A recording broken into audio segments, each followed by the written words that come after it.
மத்தொன்னும் வேண்டா மனமே மதிலரங்கர் கத்தினம் மேய்த்த கடலினர்கீழ் உத்த திருமாலை பாடும் தொண்டரடிப்புடியும் பெருமானை எப்பொழுதும் பேசு. கங்கையில் புனிதமாய காவிரி நடுவுபாட்டு பொங்கு நீர் பறந்து பாயும் பூம்பொழில் அரங்கந்தன்னுள் எங்கள்மால் இறைவன் ஈசன் கிடந்ததோர் கிடக்கை கண்டும் எங்கனம் மறந்து வாழ்கேன் ஏழையேன் ஏழையேனே. ஆச்சரியமான 23ஆம் பாசுரம், திருமாலையில் இருக்கக்கூடியதான பாசுரம். இது பரியந்தம், அதாவது போன பாசுரத்தாலே எங்களுக்கு வாயாலையும் சொல்ல முடியாது, மனதாலையும் நினைக்க முடியாது அப்படின்னு நெஞ்சு சொல்லிடுதான். பெருமானுடைய திருநாமத்தையோ அவனை பற்றியோ வாயாலையும் சொல்ல முடியாது, மனதாலையும் அப்படின்னு நீங்கள்லாம் சொல்கிறீங்களே, வேற என்னதான் பண்ணணும், மறந்து தான் போங்களே அப்படின்னு சொல்லுதான் நெஞ்சு. அதுக்கு சொல்றார் ஆழ்வார், மறந்தும் போக முடியாது. ஏன்னா அது முடியாது, அந்த 2 காரியம் முடியாதுன்னு சொன்னோம். தவிர மறந்தும் போக முடியாது. ஏன்னா அவன் இருக்கக்கூடியதான கிடந்தது ஒரு கிடக்கை இருக்கே, அது ரொம்ப அழகான கிடக்கை. ஆகையினால அத்தையும் மறந்து போக முடியாது. ஏன்னா அவன்தான் நமக்கு சுவாமி, அவன்தான் நமக்கு சர்வசுவாமி, அவன்தான் நமக்கு நியாமியகன், அவன்தான் நமக்கு தாரக போஷக போக்கியங்களே. அப்படி இருக்கிற போது நம்மாலே எப்படி மறந்து போக முடியும்? சொல்ல முடியாதுன்னு சொன்னோம், நினைக்க முடியாதுன்னு சொன்னோம், மனசாலையும் அவனை நினைக்க முடியாதுன்னு சொல்ற போது இதுவும் முடியாதுங்கிறான். அப்ப என்னதான் செய்வது? என்னால் மறந்தும் முடியாது என்று சொல்றோம். உன்னை விட்டுட்டு என்னால் போக முடியுமா, என்னை விட்டுட்டு ஒன்னால் போக முடியுமான்னு சொல்லும்போது அது உந்தன்னோடு உற்றே, அதாவது உறவேல் நமக்கு இங்கு ஒழிக்க முடியாதுன்னு சொல்ற விடத்துல விட்டுட்டு தான் போக முடியுமா? ஒரு உள்ளுக்குள்ளே படுத்து கொண்டு கைப்பட்டதே கால்பட்டதேன்னு சொல்ல முடியுமோ? ஆஹா, நம்மால விட்டு விட்டும் செல்ல முடியாது, மறந்தும் போக முடியாது என்பதை தெரிவிக்கிறார். கங்கையில் புனிதமாய, கங்கையை விட ரொம்ப பாவனத்தம், ரொம்ப சுத்தம், பரிசுத்தமானது. கங்கையில் புனிதமாயன்னு ஒரு சப்தம். அது எப்படி சுவாமி கங்கையை விட புனிதமா இருக்க முடியுமா? ஏன்னா கங்கை என்பது இது ஈஸ்வர சம்ஹிதையில சொல்லப்படுகிறது. அதாவது பாவனத்துவ ஷடாம, அதாவது பாவனத்துவ ஷடமத்த என்று ஷடமத்தியே ஷடாமத்தியே பாவனத்துவ ஷடாமத்தியே என்று சொல்லப்படுகிறது. என்னங்கிறது சொல்றேன். ஈஸ்வர சம்ஹிதையிலே ஒரு ஒரு பிரமாணம் சொல்லப்படுகிறது. அது கொடுக்கப்பட்டிருக்கு அதுல வியாக்கியானத்தில். அதுல அதாவது திரிவிக்ரமாவதார், இது பிரம்மாவனுடைய வாக்கியம். பிரம்மா சொல்றார் இதெல்லாம். ஏன்னா எம்பெருமான் உலகளந்தான், அதாவது மகாபலிகளிடத்துல போய் யஜ்யவாடத்துல கேட்டு, அதாவது பிரார்த்தித்தா சொன்னா ஐயா மூடி கொடுன்னா கொடுத்துட்றேனே அப்படின்ட்டு அவனுக்கு தெரிஞ்சு போச்சு. சுக்கராச்சாரிய சொல்லிட்டார், வந்திருக்கிறது பெரியவர் வந்திருக்கார், அவர் தான் உன்ட்ட வர்றாருன்னா அவன் கொடுத்துட்டான். கொடுத்தா 2 அடி வச்சார், 3வது அடிக்கு இடம் இல்லை. பார்த்தார் பெருமாள் பெரிய அவதாரமாக திருவிக்கிரமனாக ஒரு குருளாய் இருநிலம் மூவடிமன் வேண்டின்னு ஆழ்வார் காய்ச்சிராம விண்ணகத்துக்காக மங்களாசாசனம் திருமங்கை ஆழ்வார் உள்ளது. ஒரு நிலம், ஈரடி, மூவடி என்று எம்பெருமான் பெரிய திருவடி எடுத்தான், தன்னுடைய திருமேனியை உயர்த்தினான். பெருமாள் இருக்கால் திருவிக்கிரம பெருமாள் சன்னிதி, உலகளந்த பெருமாள் சன்னிதின்னு இருக்கு, தாடாளன் சன்னிதின்னு இருக்கு. அப்படி பார்த்தோம்னா ஆயனாக இடைவெளியிலே திருக்கோவலூர் எம்பெருமான் எழுந்துருளி உள்ளான். இப்படின்னு திருவிக்கிரமாவதார பெருமாள் திருநீர்மலையில பெருமாள் நின்னான், இருந்தான், கிடந்தான், நடந்தான், மாமலையாவது நீர்மலையேன்னு இருக்கு. இந்த மாதிரி உபதேசங்கள் எல்லாம் எம்பெருமான் அந்தந்த அவதாரங்கள் தசையில நம்ம இல்லையோ இல்லையோ இந்த அவதாரத்தினுடைய சிறப்பை காட்டுவதற்காகவே ஆங்காங்கே எழுந்துருள் இருந்து ஆழ்வார்கள் எல்லாம் மங்களாசாசனம் பண்ணி நமக்கெல்லாம் அதை அப்பப்ப ஞாபகம் படுத்தி கொண்டே இருக்கும் வண்ணமன்னோ எம்பெருமான் எழுந்துருளி உள்ளான். அப்படி இருக்கிற போது நம்மால மறந்துடுத்தான் முடியுமா எம்பெருமானே? முடியாது இல்லையோ. ஆஹா, அப்படி அங்க கங்கையில் புனிதமாய் பெருமாள் திருவடிய நீட்டினார். ஸ்ரீபாதம் அந்த தீர்த்தம் வந்தது. ஓ, நம்மை படைத்தவனுடைய திருவடி இங்க வந்திருக்கே, சத்தியலோகத்துக்கு வந்திருக்கேன்னு பிரம்மா என்ன பண்ணார்? அர்க்கியம் என்ன, பாத்தியம் என்ன, இதெல்லாம் சேர்த்தார். அர்க்கியபாத்தியங்கள் சேர்க்கப்பட்டதுன்னு அது சொல்லிருக்கு. அர்க்கியபாத்தியங்கள் எல்லாம் பண்ணா அது என்ன ஆச்சு? அந்த தீர்த்தமானது நேரா விழுந்தது. கீழே விழுந்ததோ இல்லையோ, கீழே விழுமோ இல்லையோ, விழுந்த உடனே ருத்ரன் அவர் என்ன பண்ணார்? ஓ, நான் தான் இதுக்கு உரியவன் அப்படின்னு சொல்லிட்டு தன்னுடைய தலையிலே தரித்து கொண்டார். அதான் சொன்னா பாவனத்தும் ஷடாமத்தியே, எனக்கு பாவனத்துவம் வேண்டி இருக்கிறது, நான் அதை தன்னுடைய ஷடமுடியிலே வைத்துக் கொள்ளுகிறேன் என்று தானும். அதனாலதான் கங்காதரன் அப்படிங்கிற பேர் வந்தது இல்லையா அவருக்கு. தன்னுடைய ஷடாமுடியிலே நிறுத்தி கொண்டார். 16,000 வருஷம், எத்தனை வருஷம் தெரியாது, அதாவது பல வருஷங்கள், அதுதான் அப்படி சொல்லுவா. அப்ப அவ்வளவு வருஷங்கள் அதை வைத்துக் கொண்டு அதுக்கப்புறம் கீழே இறக்கி விட்டார் அவர். அப்ப அதை கீழே இறக்கி விட்ட போதுதான் கங்கா என்னும், அலகநந்தா என்னும், பாகீரதி என்னும் கீழே நம்ம பார்க்கிறோம். போனோம்னா வடக்க போய் சேவிக்கு போனோம்னா நமக்கு அங்கெல்லாம் அதெல்லாம் தனித்தனியா வர்றது தெரியறதோ இல்லையோ. அது சங்கமம் அப்படின்னு திருவேணி சங்கமம்னு பார்த்தோம்னா ஒரு பக்கத்துல அப்படியே அப்படி கொஞ்சம் மஞ்சளா அப்படியே கரபுரண்டு ஓடி வந்தா முதல்ல தீர்த்தம் வர்ற போது எப்படி வருமோ அந்த மாதிரி வரும் ஒரு பக்கம். ஒரு பக்கம் பார்த்தோம்னா தீர்த்தம் சாதாரணமா இருக்கிற மாதிரி ஒரு பச்சையுமாக ஒரு மாதிரி வரும். நடுவுல பார்த்தோம்னா அப்படியே நீளமா பச்சையா ராமர் கலர்ல இருக்கே, இது என்னமா இருக்கு அப்படிங்கிற அளவுக்கு ரொம்ப ஆச்சரியமான தீர்த்தம் வரும். ரொம்ப ஜாக்கிரதையா அந்த இடத்துல இருந்து கொண்டு தீர்த்தம் ஆட வேணும். அத்தனை தூரம் நமக்கு ஆச்சரியமா நம்ம அங்க சேவிக்க முடிகிறது, தீர்த்தம் ஆட முடிகிறதோ இல்லையோ. கங்கான்னு சொல்லப்படுகிறது. கங்கா இதெல்லாம் ரொம்ப உயர்ந்ததான நதிகள், தன்னுடைய பாவனத்துவம். அது கங்கா அந்த தீர்த்தம் பெருமாள் அர்க்கியபாத்தியங்கள் சேர்த்தாரோ இல்லையோ, தர்மமே அந்த தீர்த்தமாக வந்ததுன்னு சொல்றான். தர்மம் தான். அதனாலதான் பாவங்கள் எல்லாம் என்னதான் இருந்தாலும் அதுல போய் தீர்த்தமாடினால் அது தர்மமே உருவெடுத்து வருகின்றபடியினாலதான் அதுக்கு அத்தனை பாவனத்துவம் என்று சொல்லுகிறோம். அப்ப அது கங்காதரன் என்று சொல்லப்படுகிற ருத்ரனாருடைய தலையிலிருந்து கீழிறங்கி வந்தது. அது வந்தா என்னதான் இருந்தாலும் மேலேருந்து வந்திருக்கோ இல்லையோ, அது நேரடியா அப்படி வராமல் அப்படி அவருடைய தலைக்கு வந்து அதுக்கப்புறம் கீழே வந்திருக்கோ இல்லையோ. அதனால அதை காட்டிலும் பாவனத்துவம் எதுக்கு உண்டுன்னா புனிதமாக இருக்கக்கூடிய காவிரி குண்டு. ஏன்னா பெருமானுடைய திருவடியை மட்டும்தானே ஸ்பரிக்கிறது. பெருமாள் திருவடியிலேருந்து நடுவில் ஒரு இடத்துக்கு வந்திருக்கு. இப்ப இது பெருமானுடைய திருவடியே ஸ்பரிசித்துக் கொண்டிருக்கின்றபடியினாலே அது ஒரு பக்கம் திருமுடியா ஒரு பக்கம் திருவடியா அப்படின்னு இருக்கிறபடினாலே அதுக்கு புனிதம். அதான் கங்கையில் புனிதமாய காவிரி நடுபாட்டு. இந்த காவேரி நடுவில் பெருமாள் நடுபாட்டு, ரெண்டுக்கு நடுவுல காவேரி மத்திய தேசே என்று பராசர பட்டர் தெரிவிக்கிறார். காவேரி மத்திய தேசே என்று தெரிவிக்கிறார்.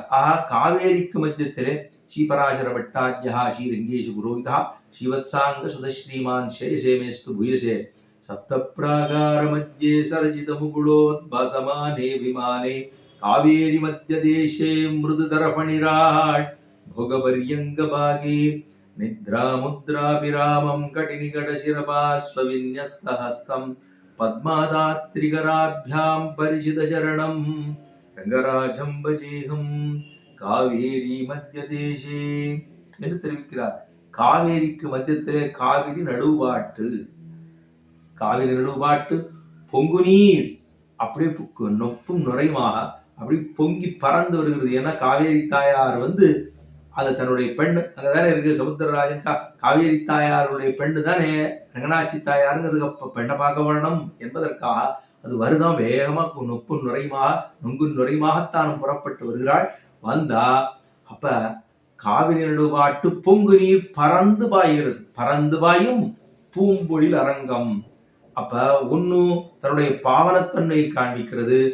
பொங்கு நீர் பறந்து பாயும் பூம்பொழில் அரங்கம் அப்படின்னா பூம்பொழில்னு சொல்ற போது ரொம்ப அழகா அதே அப்படி தடாகங்கள் என்ன, அப்படி காவேரி என்ன, அப்படி சோலைகள் என்ன, வண்டுகள் என்ன, மயில்கள் என்ன, இப்படி இந்த ரம்யமாக அது அந்த சோலைகள் சூழ்ந்து இருக்கின்றபடியினாலே சோலைசூழ் அப்படின்னு சொல்லுகிறபடியினாலே அது ரொம்ப அழகா ரம்யமா இருக்கும் இல்லையோ. இயற்கையை பார்க்கறதுக்கே நமக்கு எல்லாருக்கும் ரொம்ப பிடிக்கும் தானே. இயற்கையை பார்ப்பதற்கு யாருக்குத்தான் பிடிக்காது, எல்லாருக்கும் பிடிக்கும். எம்பெருமானே இயற்கையை கொடுத்தவனாக எல்லாவற்ற கடஞானம் யானை என்னும் என்ன ஆழ்வார் தெரிவிக்கிறார். அது திருவாவடியில. அப்ப எல்லாமாகத்தானும் இருக்கிறான். யாவையும் யாவரும் தானாய் அமவுடன் ஆரணன் அப்படின்னு ஆழ்வாருடைய எல்லாமே தான் தானே இருக்கான். அப்படி அதுல அவ்வளவு சூழ்மையா இருக்கு. ஒண்ணு பாவனத்துவத்தை காமிச்சிட்டார், மற்றொன்னு இனிமையை காண்பிக்கிறார். அதாவது போக்கியதையாக இருக்கக்கூடிய தன்மையை. பொங்கு நீர் பறந்து வாயும் பூம்பொழில் அரங்கன் தன்னுள். இந்த அரங்கத்துக்குள்ளே திருவரங்கத்துக்குள்ளே பொங்கு நீர், அதாவது கங்கையில் புனிதமாய காவிரி நடுபாட்டு பொங்கு நீர் பறந்து பாயும் பூம்பொழில் அரங்கம் தன்னுள் எங்கள் மான்.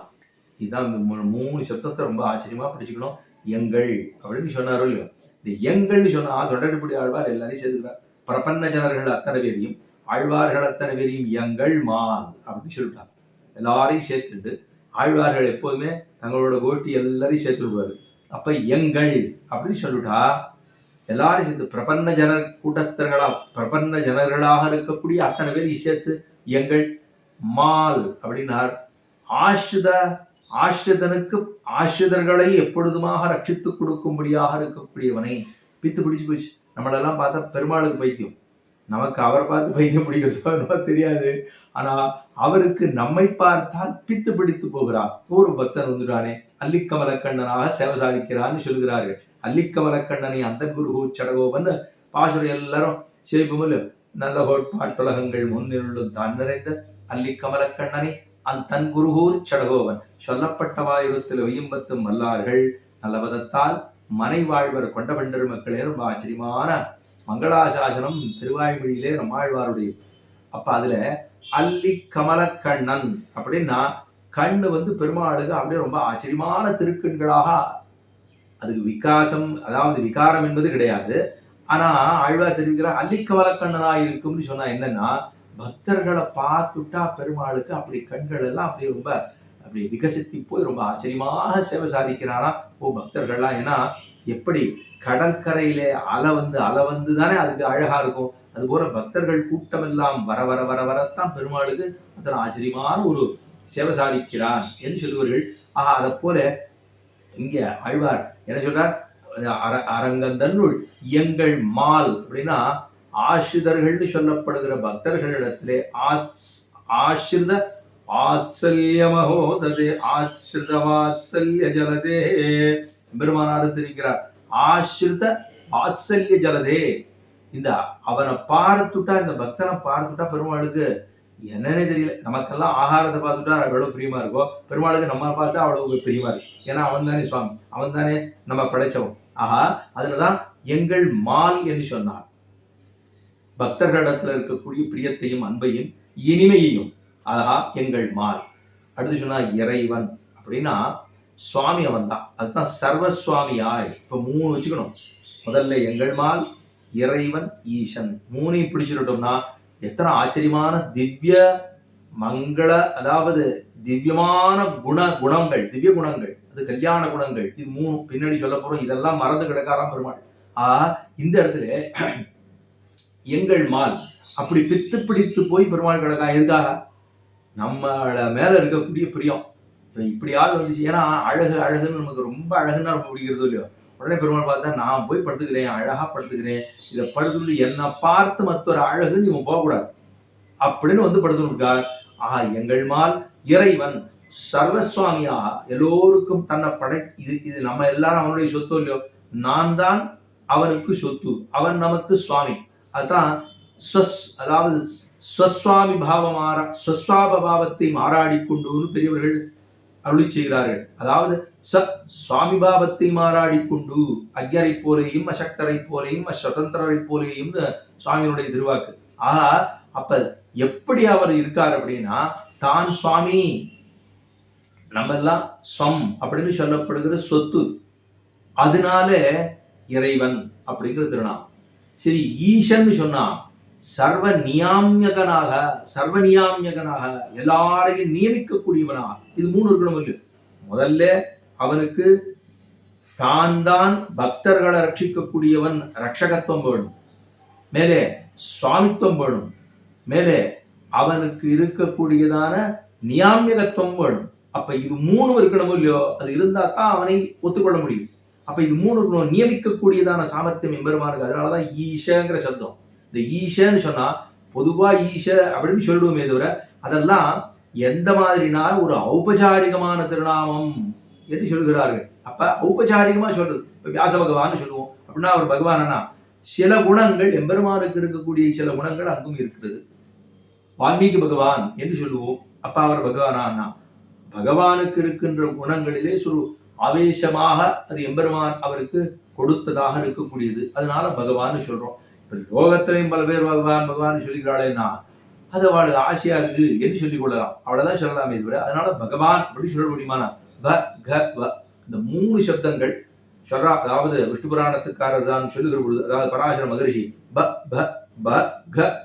இந்த 3 அக்ஷரங்கள் இருக்கே, 3ம் இரண்டு கல்யாண குணங்களை தெரிவிக்கிறது. பகவ அப்படின்னு சொல்லிட்டோம்னா, ப அப்படின்னு சொன்னா அது ஞானபல, க ஐஸ்வர்ய வீரிய, வ சக்தி தேஜஸ் அப்படின்னு 3 இரட்டை முவ்விரட்ட கல்யாண குணங்களை தெரிவிக்கின்றபடியினாலே அது பகவானுக்கு சுவாபாவிகமாக இருக்கின்றபடியினால தான் அதுக்கு பகவங்கிறது உண்டு. இதெல்லாம் பல இடங்கள்ல வியாக்கியானங்கள்ல எல்லா இடங்கள்லையும் சொல்லப்பட்டிருக்கு. மோட்சபுடியினுடைய வியாக்கியானத்துல அது ஆச்சரியமாக அதை தெரிவித்துள்ளார்கள். இத்தை ரிஷிகளும் ஆழ்வார்களும் ஆச்சாரியர்களும் விரும்பினார்கள் அப்படிங்கிற இடத்திலே சொல்லப்பட்டுள்ளது. அத்தனை ஆச்சரியமாக சொல்லப்பட்டுள்ளது. பகவான் என்று சொல்லப்படுகிற அவன் ஈசன் என்ன அர்த்தம்னா ஈசன சீலோ நாராயணா. ஈச அப்படின்னா இது ஆதிசங்கர பகவத்பாதத்தான தெரிவிக்கிறார். ஈச அப்படின்னா இதம் ஹிரங்கம் அவரே திருவரங்கத்துக்கு எழுந்துள்ளதற்கு செய்த அவர் சொல்லியிருக்கார். இதம் ஹிரங்கம் தெஜதாம் யஹாங்கம் புரன்னச்சாங்கம் எதிஜாங்கம் ஏதேன்னு தான் தெரிவித்துள்ளார். இது ஸ்ரீரங்கம், இங்க வருவனுக்கு ஆருக்கும் அதாவது திரும்ப வருவதற்கான பிரசக்தியே இராதுன்னு தெரிவித்துள்ளார் அவர். ஆக ஈஷங்கிற சப்தம் எத்த குறிக்கும் என்னால் அது நியமிக்கக்கூடிய சாமர்த்தத்தை தெரிவிக்கிறது. நியமிக்கக்கூடியவன் சர்வ நியாமியகனாக இருக்கிறான், எல்லாத்தையும் நியமிக்கக்கூடிய சாமர்த்த படைத்தவன். அதனாலதான் எங்கள் மால் இறைவன் ஈசன் கிடந்ததோர் கிடக்கை. இப்ப 3 கூட சொல்ல முடியும். எங்கள் மால்ங்கிறது ஒண்ணு, மால்னு ஒண்ணு, இறைவன் ஒண்ணு, ஈசன் ஒண்ணு. இது 3ஐயும் மறந்துட்டாரா பெருமாள். இது 3ங்கிறது தான் மேன்மை உடையவன்கிறத காமிக்கிறது. அதனால பெருமாள் அதை மறந்துட்டார். ஏன் தெரியுமா? இவருக்கானே நம்ம இருக்கும் இல்லையோ, இந்த ஜீவாத்ம சமூகங்கள் எல்லாம் இருக்கும் இல்லையோ, தன்னுடைய சொத்து பூரா இருக்கும் இல்லையோ, இந்த சொத்தெல்லாம் ரட்சிக்க வேணுமோ இல்லையோ, அதுக்காகத்தான் வாத்சல்யமே உருக்கொண்டு கீழே வந்து படுத்து விட்டான். அதுதான் கிடந்ததோர் கிடக்கை. நான் சேவிக்கிறேவா அப்படின்னா இந்த கிடக்கையை பார்த்தா நின்னா ஒரு மாதிரி, உட்கார்ந்துண்டா ஒரு மாதிரி, படுத்துண்டா ஒரு மாதிரி. அது ரொம்ப ஆச்சரியமா சிரிக்கிறா. இவனை எல்லாரையும் கூண்டு மேல போகணும்னா நின்று பார்த்தா எத்தனை நாள் நிற்கிறது? நின்றுட்டே இருக்க முடியுமா? எத்தனை நாள் கால் கடிக்க முடியும்? பெருமாளுக்கு வைக்க போறது இல்லை. இருந்தாலும் அது சொல்ற போது நின்றுட்டே இருந்தா ரொம்ப நாள் நிற்கணும். சரி, உட்கார்ந்துட்டாலும் ரொம்ப நாள் உட்கார்ந்துக்க முடியாது. சரி, பார்த்தார் பெருமாள், இவாளெல்லாம் கூட்டிட்டு போகணும்னா யாரும் பக்கத்துல வரணும்னா கொஞ்சம் கொஞ்சமா எல்லாத்தையும் இருக்கக்கூடிய எல்லாரையும் கூண்டு மேல போகணும் அப்படின்னா பெருமாள் பார்த்தா படுத்து விட்டார் பேசாம. அதான் கிடந்ததோர் கிடக்கை பாலாடி நீ கிடக்கும் பண்பை யாம் கேட்டேயும் என நம்மாழ்வாருடைய திருவாக்கு. அதே போல இது பெருமாள் கிடக்கக்கூடிய நின்னதும் இருந்ததும் கிடந்ததும் என் நெஞ்சுளே ஆழ்வார் தெரிவிக்கிறார், தெரிவிக்கிறார். எல்லாத்துக்கும் இந்த அந்த கிடந்ததோர் கிடக்கைனா அவர் போய் சேவிச்சு பார்த்தோம்னா நல்லா ஒத்து பார்க்கணும். ஒத்து பார்க்கணும்னு சொல்லக்கூடாது, பார்த்து சேவிக்கணும்னு சொல்லணும். இது வந்து ஒரு பொருட்காட்சின்னா பார்க்கறது, போனேன் வந்தேன் பார்த்தேன் அப்படி சொல்லலாம். பெருமாளை மாத்திரம் போய் பார்த்தேன் அப்படி சொல்லக்கூடாது. பார்த்தேன்னு சொன்னா ஏதோ கண்காட்சி பொருட்காட்சியை பார்த்தது போல இருக்கும் அப்படி சொல்லக்கூடாது. சேவித்தோம் அப்படி சொல்லணும். அங்க போய் பார்த்தோம்னா, அதாவது சேவிச்சோம்னா பெருமாள் திருவடியை சேவிப்போம். சேவிச்சுட்டே இருக்கும் போதே அப்படி அவருடைய திரு கணுக்கால்களுக்கு மேல அப்படியே அரைச்சி வந்த ஆடையை பார்த்தோம்னா ஒரு கிழிச்சு படுத்துட்டு இருக்காரா, மல்லாந்து படுத்துட்டு இருக்காரா, இல்ல நம்மளை பார்க்கிறாரா, அவருடைய திருக்கைகள் அப்படியே திருவடி நோக்கி இருக்கும். இப்படி அவர் உருக்களித்து படுத்துக் கொண்டிருக்கிறாரா, மல்லாந்து படுத்துக் கொண்டிருக்கிறாரா, இல்லை என்னதான் அவருடைய ஸ்திதின்னு நம்மால புரிந்து கொள்ளுவதற்கு முன்பாகவே திருவிளக்கு பிச்சன் சுவாமி சொல்லுவார், போங்க என்ன அங்க தேடுறேன், ஏதோ தேடுறது போல தோத்துருக்கிறதே அப்படி சொல்லுவார். அவருக்கு எல்லாருக்கும் சேவை பண்ணி வைக்கணும் இல்லை, அவருடைய பொறுப்பு இருக்கும் இல்லை. இந்த திருவிளக்கு பிச்சன் சுவாமி அவர் தான் எல்லாரையும் சொல்லுவார், பாரு ஏதோ தேடுறது போல இருக்கே அப்படின்னு சொல்லுவார். சில நேரங்கள்ல இவர்கள் எல்லாம் இங்கேயே நின்று செவித்துக் கொண்டிருப்பார்கள். இவாள்லாம் ஆறு தெரியுமா, இவாள்லாம் நித்திய சூரியர்களை போல அப்படின்னு சொல்லுவார்கள்.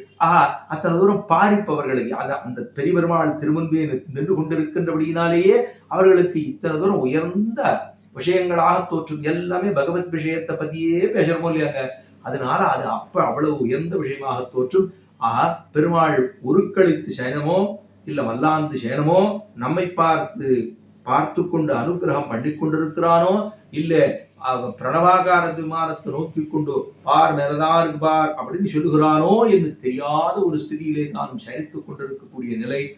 அவர் சயனிச்சுட்டு இருக்கிற மாதிரி யாரும் சயனிக்க முடியாது அப்படின்னு. ஏன்னா உட்கார்ந்துட்டு இருந்தா பாக்குறதுக்கு அழகா இருக்கும், நின்றுட்டு இருந்தா பாக்குறதுக்கு அழகா இருக்கும். ஆனா படுத்துட்டு இருந்தா லோகத்துல இருக்கிறவாளை பாக்குறதுக்கு முடியுமா? படுத்துட்டு இருக்கிறவன தாளும், அதாவது அது அப்படி இருக்க முடியாது. பெருமாள் ஒத்தனுதான் தாளும் தோளும் சமனில்லாத பரபரப்பி என்று தானும் அவதாரத்தை பண்ணுகிறான்னு சொல்ல முடியுமே தவிர மத்த மத்த உலகத்தார் பார்க்கிற போது நிக்கிறது, உட்கார்ந்து நிக்கிற போதெல்லாம் நல்லா இருக்கும். ஆனா படுத்து நிக்கிறத பார்த்துட்டோம்னா, இவாளையா பார்த்தோம் அப்படிங்கிற அளவுக்கு நமக்கு தோத்து போடுமோ இல்லையோ. அது இல்லாத வண்ணமாக எம்பெருமானுக்கு இருக்கக்கூடிய சேமம் கிடந்ததோர் கிடக்கை கண்டும் சேவிச்சுக்கிறோம். எங்கனம் மறந்து வாழ்கிறேன். பகவத் விஷயத்திலே ஈடுபடாமல் நான் அனாதி காலமாக இருக்கக்கூடிய விஷய பிரவண்ணனாக இப்படி லோகத்து விஷயங்களையே கேட்டு கொண்டிருக்கின்றபடினாலே பார்த்து கொண்டிருக்கின்றபடினாலே ரொம்ப நீச்சனா போடுறேனே. அப்ப இந்த பிராகிருத விஷயங்களை பார்த்து பார்த்தே கண்களுக்கு பழகிடுது. இந்த எம்பெருமானை சேவித்த பிற்பாடு இதை சேவிச்சுட்டு நான் ஏழையேன் அப்படின்னு சொன்னா நான் ஒரு துரதிருஷ்டவசமா போயிடுறேன், ரொம்ப தாழ்ந்தவனா போயிடுறேன். இது இப்படி இருக்கக்கூடிய எனக்கு எம்பெருமானை சேவித்த பிற்பாடு அது மறந்துதான் இருக்க முடியுமா? அவர் எப்படி மறக்க முடியும்? அவர் தான் கனவுல வர வேண்டும். கண்களை விழிக்கிறதுக்கு முன்பாக அவனே வர வேண்டும். கண்களை விழிச்ச பிற்பாடு அவன் தான் இருக்கணும். அவனுடைய நினைவாகவே பாவனத்துவ என்ன, இனிமை என்ன, பாவனத்தன்மை என்ன, இனிமை என்ன, இது ரெண்டுமே சேர்ந்து நம்ம எல்லாம் அனுகிரகிக்கின்றபடினாலே ஏழையேன் ஏழையேனே அப்படின்னு சொல்லுகிறார். கங்கையில் புனிதமாய காவிரி நடுவு பாட்டு, கங்கையில் புனிதமாய காவிரி நடுவு பாட்டு, கங்கையில் புனிதமாய காவிரி நடுவு பாட்டு, பொங்கு நீர் பறந்து பாயும் பூம்பொழில் அரங்கம் தன்னுள், கங்கையில் புனிதமாய காவிரி நடுவு பாட்டு, பொங்கு நீர் பறந்து பாயும் பூம்பொழில் அரங்கம் தன்னுள், எங்கள் மால் இறைவனீசல் கிடந்ததோர் கிடக்கை கண்டும், எங்கள் மால் இறைவனீசன் கிடந்ததோர் கிடக்கை கண்டும், எங்கனம் மறந்து வாழ்கேன் எழையேன் ஏழையேனே, எங்கனம் மறந்து வாழ்கேன் எழையேன் ஏழையேனே. ஆழ்வார் திருவடிகளே.